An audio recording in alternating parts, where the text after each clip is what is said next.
सभी यहाँ अपने परम पूज्य गुरुदेव के जगत गुरुतम दिवस के पर्व पर एकत्रित हुए हैं। अतएव आप लोग उन्हीं के विषय में कुछ सुनना चाहेंगे। हमारे श्री महाराज जी को 14 जनवरी सन 1957 में केवल जगत गुरु ही नहीं, जगत गुरुतम की उपाधि से विद्वानों ने विभूषित किया।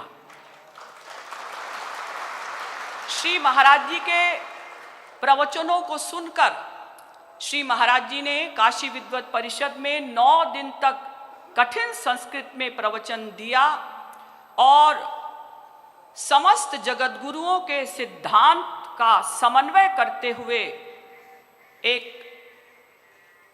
भक्ति प्राधान्य समन्वयात्मक अपना दृष्टिकोण रखा। तो उससे आश्चर्यचकित होकर 500 विद्वानों ने ये निश्चय किया कि ये केवल जगत गुरु ही नहीं, जगत गुरुओं में भी सर्वोत्तम है, जगत गुरु उत्तम है।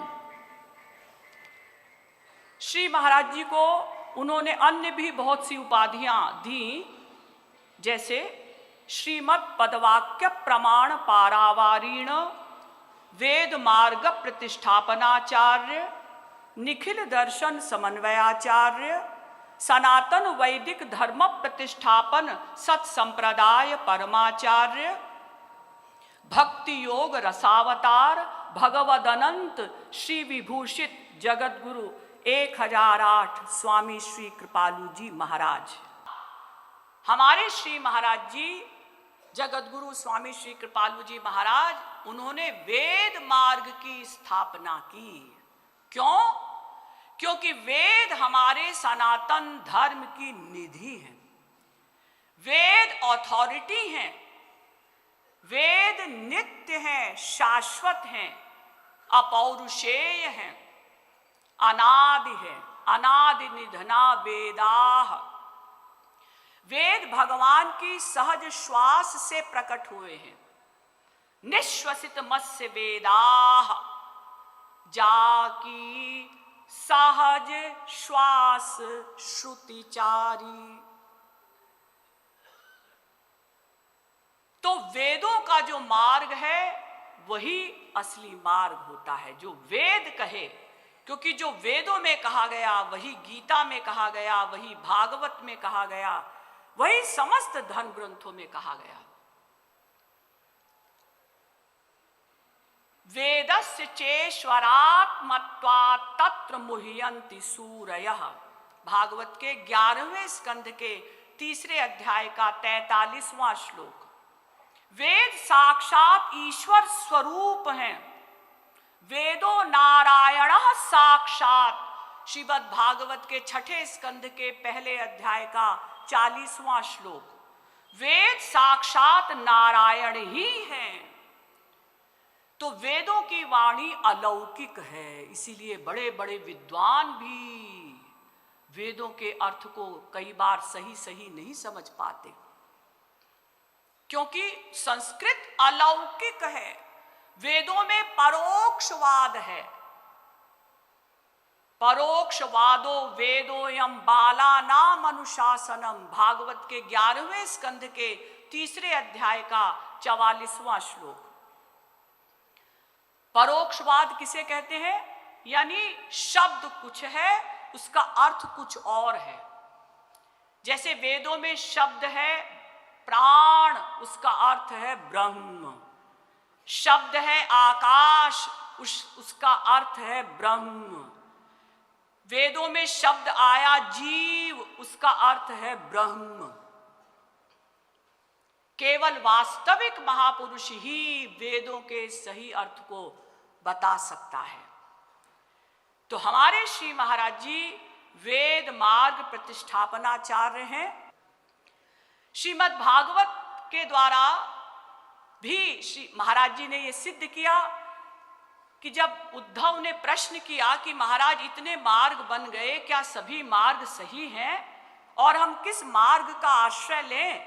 इतने सारे मार्ग जो बन गए हैं क्यों बने?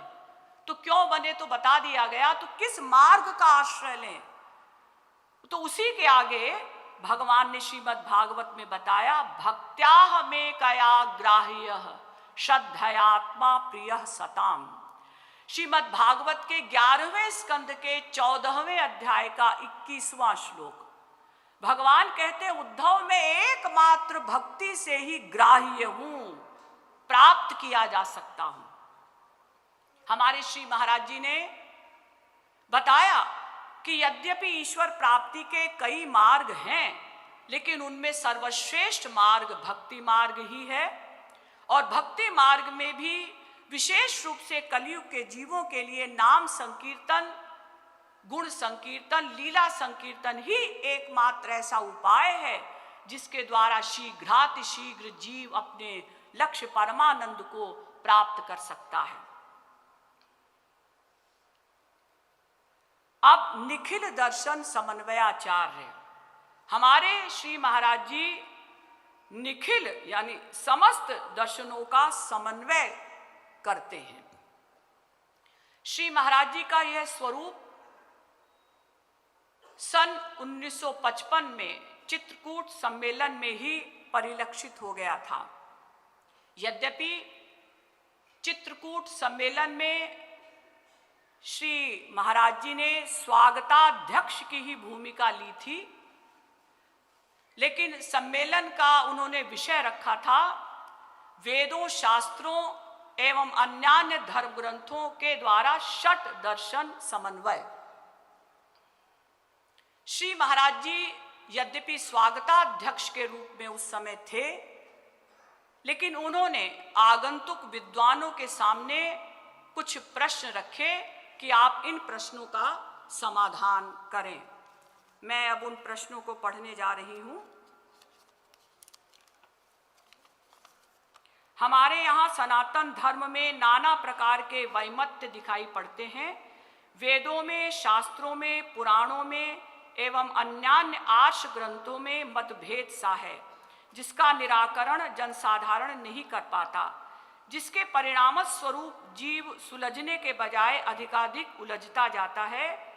श्री तुलसीदास जी महाराज के शब्दों में, श्रुति पुराण बहु कहे उपाई, छूटे न अधिक अधिक अरुझाई। श्री महाराज जी ने कुछ मंत्र रखे। हिरण्य गर्भ समवर्तताग्रे भूतस्य जातः पतिरेक आसीत, इंद्रो जातो वसितस्य राजा, सूर्य आत्मा जगतस्तस्थु खश्च, सोमोस्माकं ब्रह्मणानाम राजा, मनो ब्रह्मेति उपासित इत्यादि श्रुतियों के अनुसार ब्रह्म के निश्चय में मतभेद सा है।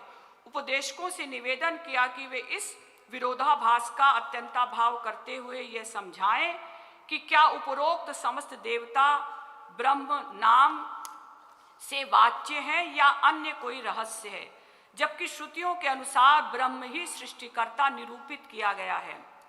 दूसरा प्रश्न रखा श्री महाराज जी ने विद्वानों के समक्ष।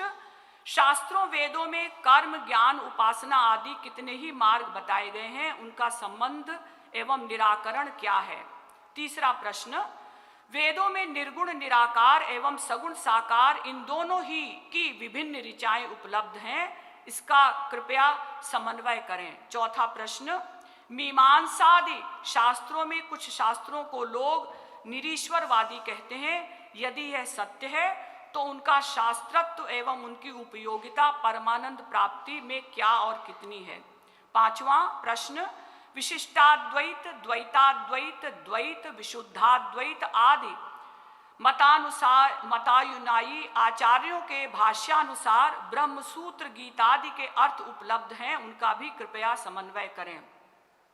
छठा प्रश्न, भगवान राम कृष्ण की भगवत्ता पर प्रकाश डालते हुए उनकी प्राप्ति का मार्ग प्रदर्शित करें तथा षट दर्शनों से तद विषयक कितना और क्या संबंध अनिवार्य है, यह भी कृपया व्यक्त करें। साथ ही भक्ति योग की प्रमुख एवं विलक्षणता पर विशेष प्रकाश डालें। तात्पर्य यह है कि इस विकराल कलिकाल में सर्वथा भ्रांत जीवों के कल्याणार्थ वैदिक सिद्धांतों का पूर्ण दृष्टिकोण रखते हुए भगवान रामकृष्ण प्राप्त्यर्थ भक्तियों की उपासना एवं उसका षट दर्शनों से संबंध कितना और क्या है, कृपया व्यक्त करें। ये प्रश्न श्री महाराज जी ने विद्वानों के समक्ष रखे, लेकिन कोई भी विद्वान इन प्रश्नों का उत्तर नहीं दे पाए। यद्यपि उन्होंने भरसक प्रयत्न किया, फिर भी समस्त विद्वान असमर्थ रहे।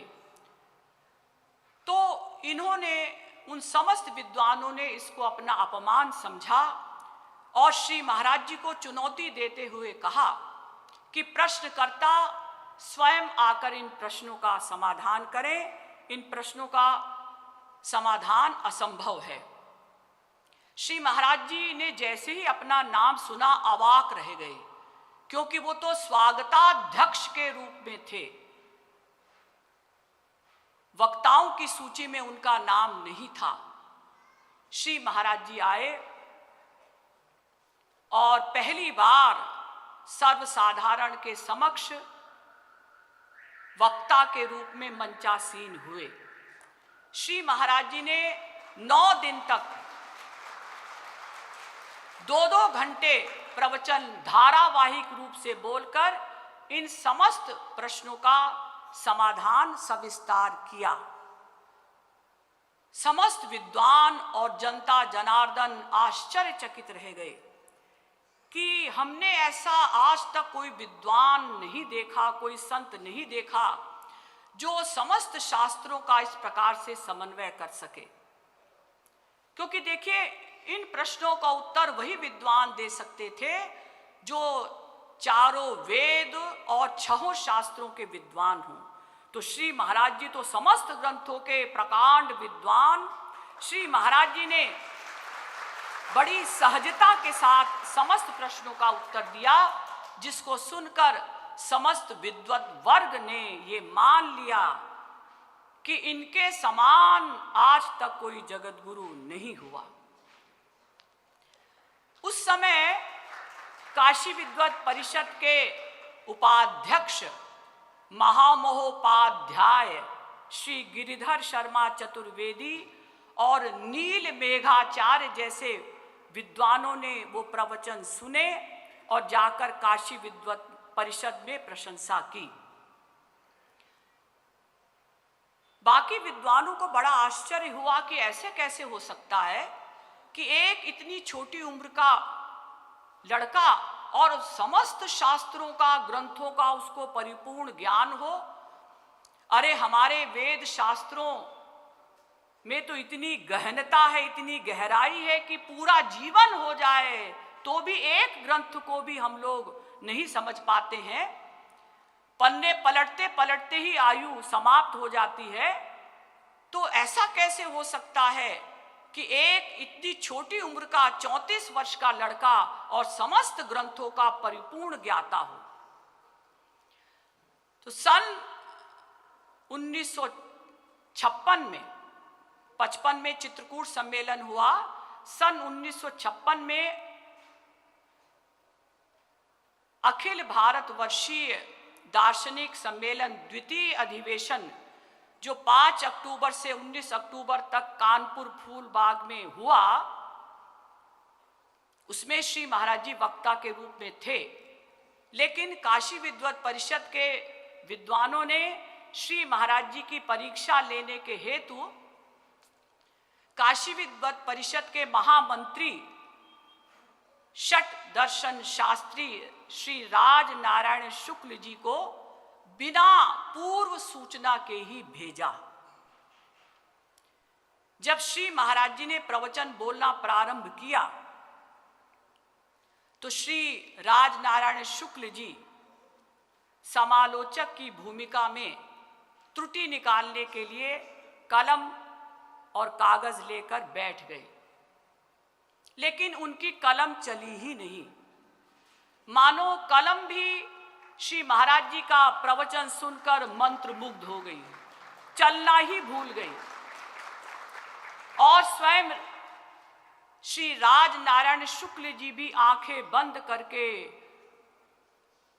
भगवान की जैसे कोई समाधि में चला जाता है, इस प्रकार से श्री महाराज जी के ज्ञान सरिता सुधा, जो श्री महाराज जी ने ज्ञान जो था उसको प्रेम रस सागर में मानो समाहित करके जो प्रवचन बोला, उसमें वो इतने निमग्न हो गए कि समाधिस्थ हो गए।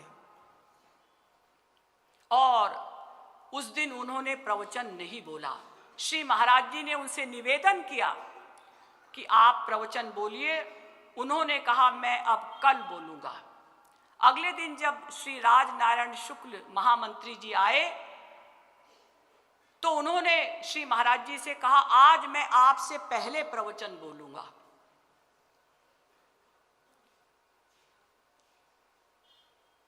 अब श्री महाराज जी कागज कलम लेकर बैठ गए, लेकिन श्री महाराज जी की कलम भी नहीं चली। क्यों? क्योंकि श्री राजनारायण शुक्ल शास्त्री जी ने श्री महाराज जी की ही प्रशंसा करना प्रारंभ कर दिया।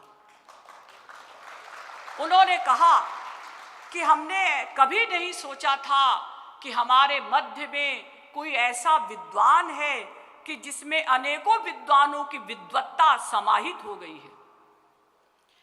मैं कल उनका प्रवचन सुनकर नतमस्तक हो गया। उन्होंने सर्वसाधारण पब्लिक के सामने श्री महाराज जी के विषय में जो कुछ कहा उसका कुछ अंश मैं आपको पढ़कर सुना रही हूं। इतनी छोटी अवस्था में इन्होंने समस्त वेदों शास्त्रों का इतना विलक्षण ज्ञान प्राप्त कर लिया है, यह मैंने इससे पूर्व कभी भी स्वीकार नहीं किया था। किंतु कल का प्रवचन सुनकर मैं मंत्रमुग्ध हो गया। उन्होंने समस्त दर्शनों का विवेचन करके जिस विलक्षण ढंग से भक्ति योग में समन्वय किया वह अलौकिक था, दिव्य था। इस प्रकार का प्रवचन भगवान की देन है। इस प्रकार की प्रतिभा एवं इस प्रकार का ज्ञान कोई स्वयं अर्जित नहीं कर सकता। आप लोगों का यह परम सौभाग्य है कि ऐसे दिव्य वांग्मय को उपस्थित करने वाले एक संत आपके मध्य आए हैं। अब श्री राज नारायण शुक्ल जी जो षट शास्त्री थे, उस समय के एक प्रकार से सबसे बड़े विद्वान, जब वो काशी विद्वत परिषद पहुंचे तो उन्होंने भी श्री महाराज जी की विद्वत्ता की मुक्त कंठ से प्रशंसा की। बाकी विद्वानों ने कहा कि भाई जो भी जाता है वही मंत्र मुग्ध होकर आ जाता है, ऐसी उनमें क्या विशेषता है, उन्हें यहां बुलाया जाए, हम भी तो देखें कि वो कैसे विद्वान हैं। हम तो बूढ़े हो गए पढ़ते पढ़ते, एक विषय में भी हम पारंगत नहीं हुए। हम देखेंगे कि उनमें कितनी गहराई है। हर ग्रंथ कहाँ यहाँ विद्वान है, किसी ग्रंथ में भी उनकी गलती निकलेगी तो उनको हमसे शास्त्रार्थ करना पड़ेगा। यानी महाराज जी की परीक्षा हेतु श्री महाराज जी को काशी विद्वत परिषद में बुलाया गया और श्री महाराज जी से आग्रह किया गया कि आप प्रवचन बोलें। श्री महाराज जी काशी विद्वत परिषद पहुंचे और उन्होंने 9 दिन तक कठिन संस्कृत में प्रवचन दिया। हुआ ऐसा है कि श्री महाराज जी जब काशी पहुंचे तो श्री महाराज जी के साथ 2 साधक गए थे।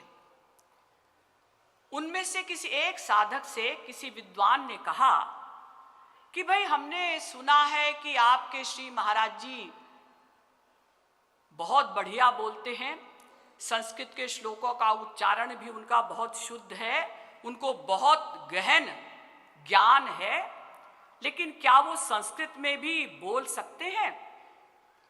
उस साधक ने ऐसे ही कह दिया, हाँ हाँ, जैसा वो धारावाहिक रूप से हिंदी में बोलते हैं वैसा ही वो संस्कृत में भी बोल सकते हैं। जबकि उस साधक ने कभी श्री महाराज जी को संस्कृत में बोलते हुए नहीं सुना था। अब उन्होंने मन में सोचा, मैंने कह तो दिया, पता नहीं श्री महाराज जी संस्कृत में बोलना चाहेंगे या नहीं, क्या पता वो हिंदी में ही बोलना चाहें। तो डरते डरते वो श्री महाराज जी के पास आए और कहा, महाराज जी ऐसे ऐसे घटना घटी है, मैं क्या करूं, मैंने कोई अपराध तो नहीं किया। श्री महाराज जी ने कहा कोई बात नहीं, जब तू कह आया है कि मैं संस्कृत में बोल सकता हूं तो मैं संस्कृत में बोल दूंगा। अब श्री महाराज जी ने एक परिहास किया। हमारे श्री महाराज जी विनोदी स्वभाव वाले तो हैं ही, उन्होंने एकदम सामान्य संस्कृत में प्रवचन प्रारंभ किया पहले दिन। तो विद्वानों ने आपस में इशारा किया, बस यही इनकी संस्कृत है, हम तो पहले ही कह रहे थे कि ये विद्वान बढ़ा बढ़ा कर बोल रहे हैं। लेकिन थोड़ी देर बाद श्री महाराज जी ने परिष्कृत संस्कृत में बोलना प्रारंभ किया तो विद्वानों के कान खड़े हो गए। उसके थोड़ी देर पश्चात महाराज जी ने सामासिक संस्कृत में बोलना प्रारंभ किया। अब विद्वान आश्चर्यचकित रह गए। यानी श्री महाराज जी संस्कृत का स्तर बढ़ाते गए थोड़ी थोड़ी देर में, और उसके पश्चात श्री महाराज जी ने इतनी कठिन संस्कृत में प्रवचन बोला कि वहां जितने विद्वान थे 500 विद्वान, उनमें से कुछ विद्वान ही बड़ी कठिनता से वो प्रवचन समझ पा रहे थे। श्री महाराज जी ने एक परिहास और किया कि पहले ही दिन उन्होंने इतना भयंकर वाक्य बोला कि लोग कहते हैं कि वेद अपौरुषेय हैं, वेद हमारे सनातन धर्म की निधि हैं, अथॉरिटी हैं, लेकिन मैं कहता हूं कि वेद और गीता के समान गलत पुस्तक न थी, न है, न होगी। अब सारे विद्वान श्री महाराज जी को बड़े क्रोध में देखने लगे। श्री महाराज जी ने कहा कि देखो, आप लोगों को आश्चर्य हो रहा होगा मेरे इस कथन से, लेकिन मैं आपके समक्ष सिद्ध करूंगा कि मैंने जो कुछ कहा है बिल्कुल सही कहा है। अब मैं सिद्ध करने जा रहा हूं। श्री महाराज जी ने वेदों से वेदों को काटा, गीता से गीता को काटा और सैकड़ों प्रमाण देकर यह सिद्ध किया कि देखो, मैंने जो कहा है कि वेद के समान और गीता के समान कोई गलत पुस्तक नहीं हो सकती, वो बिल्कुल सही कहा है। अगर आप लोगों को इसमें कुछ गलती नजर आ रही हो तो आप इसका समाधान आकर कर दें। अगले दिन कोई भी विद्वान श्री महाराज जी के वाक्य का खंडन करने नहीं आया। तो अगले दिन श्री महाराज जी ने स्वयं अपनी बात का खंडन किया और उन्होंने ये सिद्ध किया कि वेद के समान, गीता के समान श्रेष्ठ पुस्तक न थी, न है, न होगी। और इसका भी उन्होंने सैकड़ों प्रमाण देकर ये बात सिद्ध की। तो सारे विद्वान स्तंभित हो गए, आश्चर्यचकित हो गए, नतमस्तक हो गए और उन्होंने ये माना कि चारों जगत गुरुओं के सिद्धांतों का समन्वय करने वाला, समस्त दर्शनों का, समस्त शास्त्रों का समन्वय करने वाला ऐसा विद्वान न था, न है और भविष्य में भी होगा या नहीं, कुछ कहा नहीं जा सकता। तो जब 9 दिन समाप्त होने लगे, 9वां दिन समाप्त हो रहा था, तो काशी विद्वत परिषद के अध्यक्ष श्री नारायण खिस्ते जी ने एक मीटिंग बुलाई विद्वानों की और कहा कि देखो, हमने इनको स्वयं बुलाया है और हम समस्त 500 विद्वान, हर ग्रंथ के यहाँ विद्वान हैं, उनका प्रवचन सुनकर उनकी विद्वत्ता से नतमस्तक हो गए हैं। अब या तो कोई इनसे शास्त्रार्थ करे और इनको शास्त्रार्थ में हराए, और या फिर हम इनको जगत गुरु की उपाधि दें, क्योंकि हम लोगों ने ही इनको बुलाया है। हमारा कानून है कि अगर हम शास्त्रार्थ में हराते हैं तब तो वो जगत गुरु नहीं बनेगा, लेकिन अगर वो सबसे श्रेष्ठ सिद्ध हुआ तो हमें जगत गुरु की उपाधि देनी होगी। तो तो समस्त विद्वानों ने कहा कि शास्त्रार्थ तो मनुष्य से किया जाता है,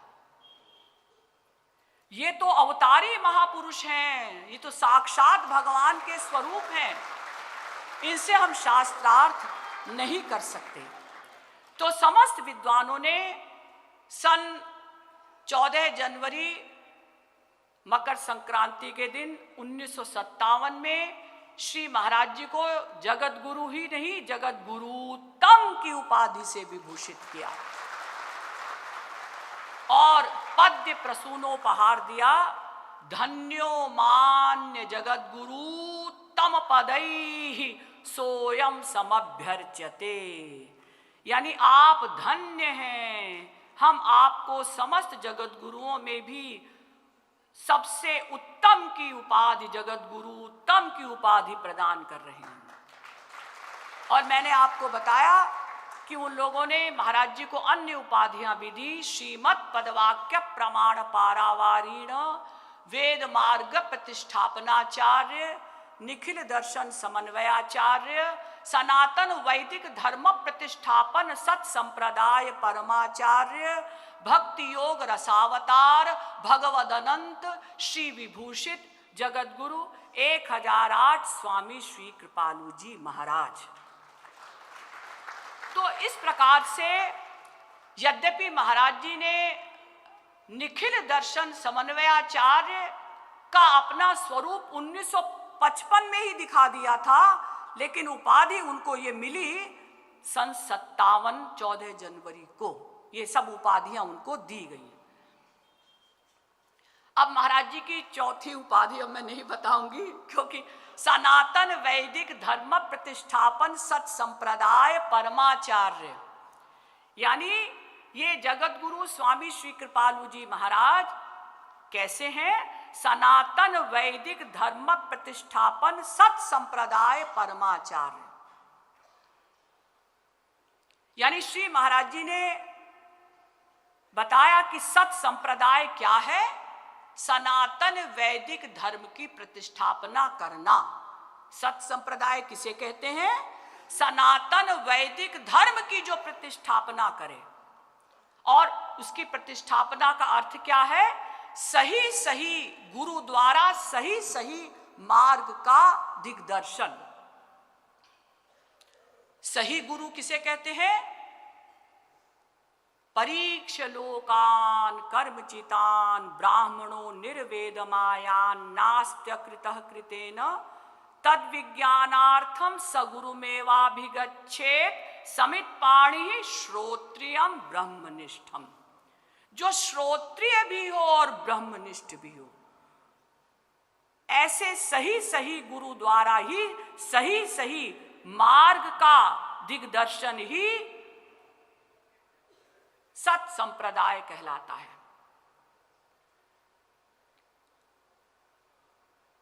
श्री महाराज जी के अनुसार आजकल जो ये संत लोग मंत्र देते हैं, ये सत संप्रदाय नहीं है, क्योंकि वास्तविक गुरु के द्वारा ही दीक्षा मिलनी चाहिए। अगर वास्तविक गुरु नहीं है और शिष्य की शरणागति सही नहीं है, तो वो मंत्रदान दीक्षा नहीं कहलाता, क्योंकि दीक्षा देने का अर्थ होता है स्पिरिचुअल पावर देना, दिव्य शक्ति देना। और दिव्य शक्ति कब दी जाएगी? जब पहले फिटिंग तो हो गई हो। जैसे घर में आप लोग अपने बिजली की फिटिंग करवाते हैं, उसके बाद पावर हाउस पावर देता है, उसी प्रकार से पहले हम किसी संत की शरण में जाएंगे, उनकी बताई हुई साधना करेंगे। जब हमारा अंतःकरण शुद्ध हो जाएगा, यानी पात्र तैयार हो जाएगा, तब वो गुरु हमको दीक्षा देगा। तब हम उस आनंद को, दिव्य आनंद को, दीक्षा माने दिव्य पावर देना, तब हम उस आनंद को सहन कर सकेंगे। संसार में भी अगर किसी गरीब की अचानक 1 करोड़ की लॉटरी निकल जाती है तो उसका हार्ट फेल हो जाता है, तो जिस पावर में अनंत आनंद है, स्पिरिचुअल पावर में, उस पावर को हमारा ये गंदा मन सहन नहीं कर सकता, तो पहले सच्चा संत हमसे साधना करवाता है। जब साधना करते करते अंतःकरण शुद्ध हो जाता है, तब वो दिव्य पावर देता है, चाहे मंत्र के द्वारा दे या किसी भी प्रकार से दे। इसीलिए हमारे शास्त्रों में कहा गया, अवैष्णवोपदिष्टेन मंत्रेण निरयम ब्रजेत। ब्रह्म वैवर्त पुराण और नारद पुराण में कहा गया कि अगर गुरु वास्तविक महापुरुष नहीं है और शिष्य ने शरणागति नहीं की और गुरु ने मंत्र दे दिया, तो दोनों को नरक जाना पड़ेगा। अवैष्णवोपदिष्टेन मंत्रेण निरयम ब्रजेत, नरक जाना पड़ेगा। इसीलिए पद्यावली में कहा गया, नो दीक्षाम न च सत्क्रियाम न च पुरश्चर्याम मनागीक्षते। ईश्वर प्राप्ति के लिए पहले से दीक्षा की अपेक्षा आवश्यक नहीं। दीक्षा पुरश्चर्या विधि अपेक्षा न करे। चैतन्य महाप्रभु ने भी कहा कि हमें पहले दीक्षा की अपेक्षा नहीं करनी है, पहले हमें साधना करनी है, अंतःकरण शुद्ध करना है। जब हमारा अंतःकरण गुरु की कृपा और हमारी साधना से शुद्ध हो जाएगा, तब हमें वो गुरु दीक्षा देगा, मंत्र के द्वारा दे, किसी भी प्रकार से दे, तब हमारा कल्याण होगा। श्री महाराज जी के अनुसार दो ही संप्रदाय हैं, इसीलिए श्री महाराज जी ने अपना कोई संप्रदाय नहीं चलाया। उनका कहना है कि दो ही संप्रदाय हैं, क्योंकि तीन ही तत्व हैं, ईश्वर, जीव एवं माया। जीव के अलावा दो तत्व बचे, ईश्वर और माया। जो ईश्वर की ओर चलता है वो ईश्वरीय संप्रदाय वाले, और जो माया की ओर चलते हैं वो माया के संप्रदाय वाले हैं। तीसरा कोई संप्रदाय हो ही नहीं सकता। इसी को श्रेय और प्रेय मार्ग भी कहा जाता है। तयोः श्रेय आददानस्य साधु भवति हीयतेर्थाद्य उप्रेयो वृणीते। कठोपनिषद में कहा गया, दो मार्ग हैं, श्रेय मार्ग, प्रेय मार्ग। जो ईश्वर की ओर चलता है, ईश्वर की शरणागति करता है, वो श्रेय मार्ग, उसी से ही कल्याण होगा, अनंत आनंद की प्राप्ति होगी।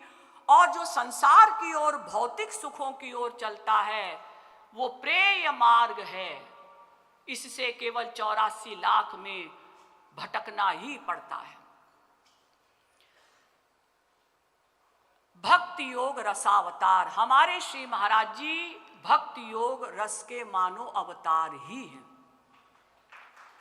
देखिए, श्री महाराज जी के प्रवचनों को सुनकर एवं उनके दिव्य शरीर से निर्झरित भक्ति पीयूष धारा को देखकर समस्त विद्वानों को ये मानना पड़ा, उन्होंने महसूस किया कि ये साक्षात भगवत स्वरूप हैं, भक्ति योग रस के अवतार ही हैं। श्री महाराज जी का यह स्वरूप हम सभी भक्तों को अनेकों बार देखने को मिला है। उनकी विरह की अवस्था, जिसका प्राकृत शब्दों में निरूपण नहीं किया जा सकता। दिव्य जगत के भावों का निरूपण प्राकृत शब्दों में हो ही नहीं सकता। लेकिन फिर भी कुछ प्रत्यक्ष प्रमाण और शब्द प्रमाण के द्वारा कहना अनुचित न होगा। शब्द प्रमाण तो हमारे काशी विद्वत परिषद के विद्वान ही हैं, क्योंकि काशी विद्वत परिषद के विद्वान वेदों और शास्त्रों के मानो चल रूप ही हैं।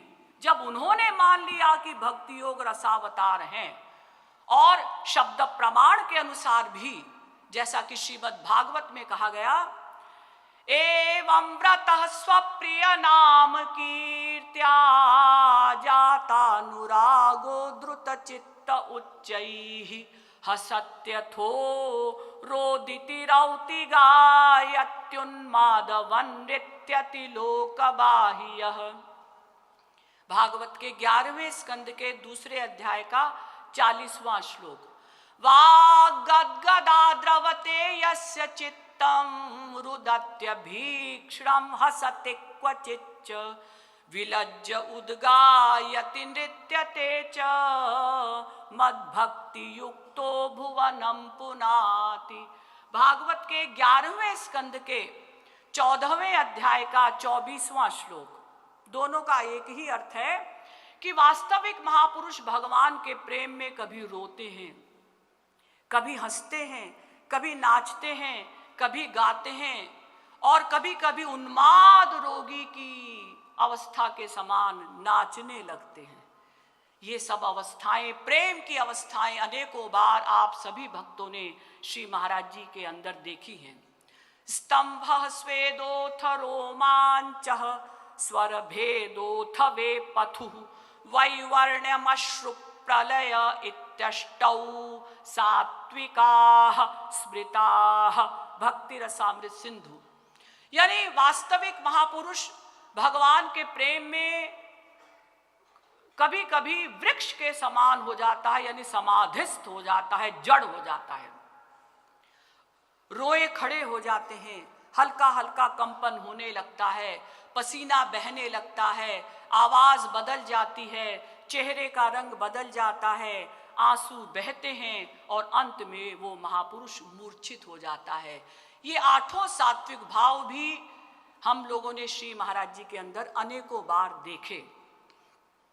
श्री महाराज जी के ग्रंथ भी इसी प्रकार की विरह वेदना प्रकट करते हुए उन्होंने प्रकटित किए, जैसा कि वह दिन कब आए गोविंद राधे, जब हरि नाम लेके आंसू बहा दे।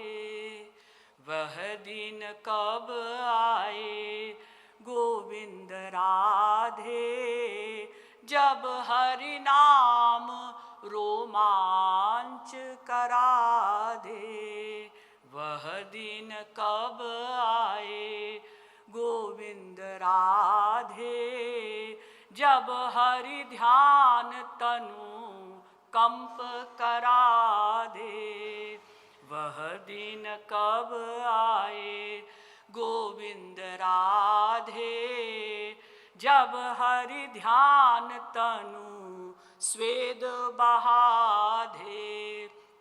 वह दिन कब आए गोविंद राधे, जब हरि ध्यान तनु खंभ बना दे। वह दिन कब आए गोविंद राधे, जब हरि बिनु कल पलक जना दे। वह दिन कब आए, वह दिन कब आए गोविंद राधे, जब हरि बिनु सब शून्य बना दे। जब हरि बिनु पल कलप जना दे। ऐसी विरह अवस्था श्री महाराज जी के अंदर सदा ही रहती है। वो तो संत महात्मा अपने को प्रेम को कंट्रोल में किए रहते हैं, वरना तो वो सदा ही इसी अवस्था में रहते हैं। श्री महाराज जी हमको केवल एक लाइन में समझिए क्या संदेश उन्होंने दिया है, वो क्या संदेश हमें देना चाहते हैं। निष्काम प्रेम करना है हमको, निष्काम सेवा हमारा लक्ष्य है, क्योंकि जीव का असली स्वरूप है जीवेर स्वरूप होय कृष्णेर नित्य दास। जीव का असली स्वरूप है श्री कृष्ण की नित्य दासता प्राप्त करना, और वो नित्य दासता भी कैसी, उनके सुख के लिए। स्वसुख वासना गंध लेश शून्य श्री कृष्ण सुखैक तात्पर्यमयी सेवा। अपनी सुख की वासना का गंध भी न हो, केवल श्री कृष्ण के सुख के लिए उनकी सेवा प्राप्त करना ही हमारा लक्ष्य है। इन्हीं शब्दों के साथ श्रीमद् सद्गुरु सरकार की जय, लाडली लाल की, जगत गुरु उत्तम स्वामी श्री कृपालु जी महाराज की